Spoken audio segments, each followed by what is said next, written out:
محمد توفيق. طب محمد توفيق ده يا جماعة واحد صاحبي حبيبي جدا، بس بنغير الاسم طبعا عشان ما نعملوش مشاكل.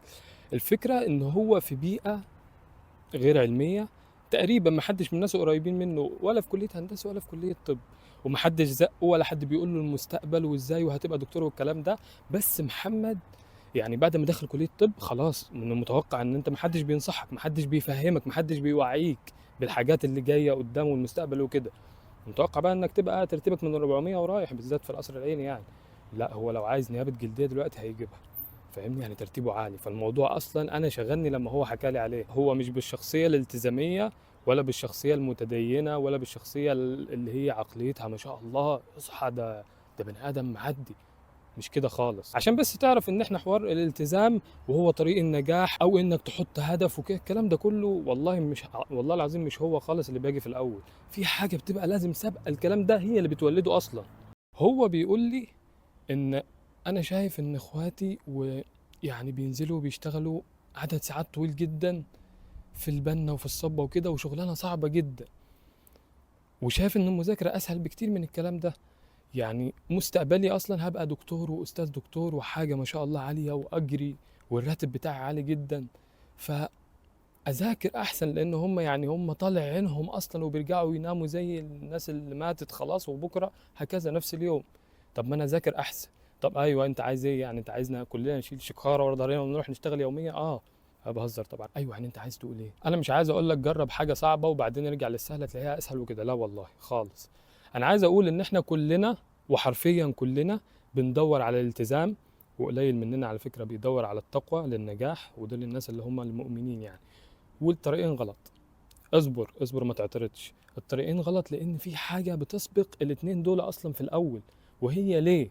انا ليه هعمل كل ده؟ واحسن واحد على فكرة وصفها هو مايك تايسون، لما كان بيقول انت ليه اصلا هتحارب وتضحي عشان حاجة انت مش مؤمن جدا انت بتعملها ليه؟ يعني انت لو جيت عملت اسقاط على مثال حمدي، حمدي ربنا اكرمه ان هو حطه في بيئة مش علمية. انت متخيل؟ ليه؟ لان هو شاف حقيقة المستقبل حرفيا وشاف الواقع بيقول له ايه. يعني هو بنى وعي من غير ما هو يحس. يعني إجابة سؤال ليه ده اللي هو حرفيا بيكلف ناس كتير سنين وتفشل لحد ما تعرف فعلا إجابة سؤال ليه ده، هو عرفه من أول سنة. ليه؟ عشان أنا هيبقى مستواي كذا وهيبقى دخلي كذا وهيبقى أجري كذا مع تعب أقل، فأنا خلاص الوعي عندي اتكون.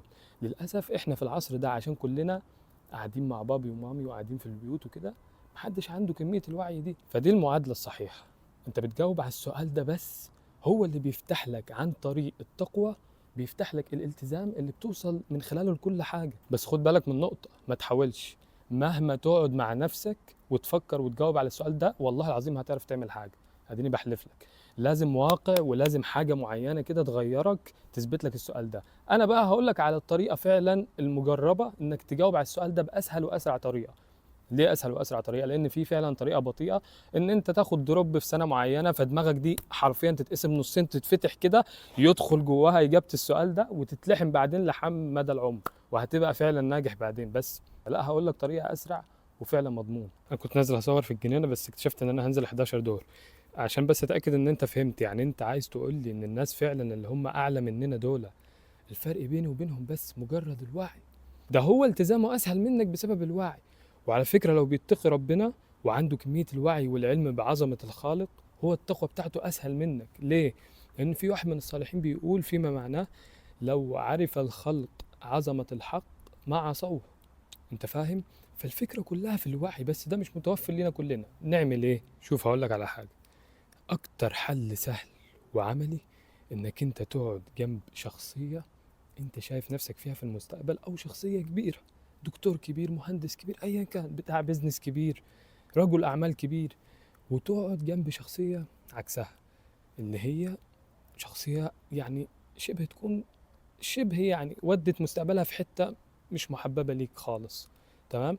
الاتنين مهمين لان ده هيسبب لك الخوف اللي هو احنا بنعاني من النقص منه في العصر بتاعنا ده بالذات، والتاني هيسبب لك الرجاء. لكن انت على حسب بقى شخصيتك مايله لانهي. يعني تقريبا معظمنا والله اعلم احنا بطلنا نخاف. هو ده السبب الاستهتار وسبب ان انا يقول لك انا بتعولق شويه مش عارف ايه. هو ده السبب ان انت بطلت تخاف. لو قعدت فعلا مع تجربه حقيقه. يعني هقول لك مثال، انا شفت على اليوتيوب من فتره واحد، يعني ربنا يعينه والله، في وحده صحيه وناشر فيديو ليه، ايه رايك في الوحده الصحيه وكده، وبيتكلم. ربنا ما يكتبها لحد. ده انا قاعد هنا، بصوا الشقه عامله ازاي، الشقه بتاعته سجن، سجن. وبيشكي من كميه المرضى اللي بيتخانقوا معاه عشان مصلحتهم، وبيتخانقوا معاه خناقات ملهاش اي مبرر، وان هو تعبان مش قادر يفهمهم، وعامل اللي عليه وزياده ومش واخد حقه. ومحدش اصلا واعي بالناس دي، اللي هي الناس المرمي في وحده صحيه في الارياف بعيد وكده. ضيع، يعني هيضيع سنتين ثلاثه اربعه من حياته. انا اول ما شفت الفيديو انا اتخضيت، لان انا في احتماليه ان انا ابقى زي كده لو انا قللت شويه من مستوايا خلال السنتين ثلاثه الجايين في سنه رابعه، وما جبتش السكور اللي هو. قلت اقسم بالله العلي العظيم ما هروح هناك خالص، والله العظيم لو اخر حل في الكوكب هحول.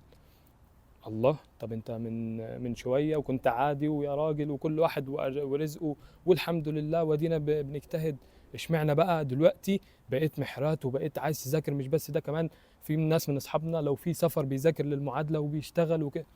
اشمعنى؟ اصل هو فهم يعني ايه مستقبل، فهم يعني ايه الخوف من المستقبل.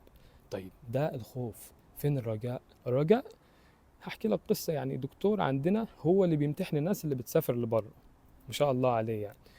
فكان داخل بيقول لنا طبعا سافروا، طبعا سافروا، محد يعني اللي يلاقي فيكم يسافر يسافر، بس اللي يسافر يكون من احسن الناس منكم هنا. طبعا انا الكلمة دي علقت في وداني، وقعدت متضايق وزعلان، وكنت بحكي لاصحابي في منهم كتير زعلان، لان احنا مش احسن ناس في الكلية اللي احنا فيها. فساعتها بقى حرفيا اللي قعدت تدوير دماغي وخبط فيها كده وضرب في دماغي جامد، والاسلاك اللي في دماغي دي بدأت يعاد تدويرها، وحرفيا بتسترجع كل دقيقة ليك في الكلية وكل حاجة حصلت. عشان يا ده انا كان نفسي فعلا ابقى زي الدكتور ده واسافر ويبقى لي كده، بس عشان عملت واحد اتنين تلاتة، وعشان انا. انت حرفيا دماغك دي بتعيد كل دقيقة وتندم على كل دقيقة، وبيبقى الوعي عندك واصل ليفل ما شاء الله عالي جدا. خد بالك حافظ عليه، عشان هو ممكن يقل بعدين لو انت استهترت بالموضوع. فانا عايز اقول ايه، اقعد مع ده واقعد مع ده. وعلى فكرة الحق سبحانه وتعالى في القرآن بيكلمنا بالاسلوب ده، ولا مش بيكلمنا؟ بيحطنا بين الخوف والرجاء. ده دليل على ان هو سبحانه وتعالى خلقنا هذه الخلقة، اللي هو لما تحب تتغير حط نفسك بين الخوف والرجاء. والحمد لله انا ربنا كرمني قوي ان انا عملت القناة دي. وعلى فكرة والله انا كنت نازل الموضوع ده اصلا، انت ليه عملت القناة دلوقتي؟ في اسباب تانية في دماغي، لكن حرفيا انا القناة دي بدأتها اصلا عشان الموضوع ده. انا كل دكتور اتصلت بيه ورحت صورت معاه جملة واحدة منه كانت بتغيرني. يعني على فكرة يا اخوانا والله العظيم كلمة تغيرني دي كبيرة. مش كل انت لما بتقرا كتابين ثلاثة جملة واحدة اللي بتغيرك. فتخيل كل قعدة ليا مع دكتور وكل تصوير مع طالب دكتور بتغيرني وبتقدمني اكتر. ده بيزنس رابح بكل المقاييس يعني. طيب بس في حاجة في المعادلة احنا نسيناها وما اتكلمناش عليها، اللي هو التقوى اللي كانت فوق السهم دي.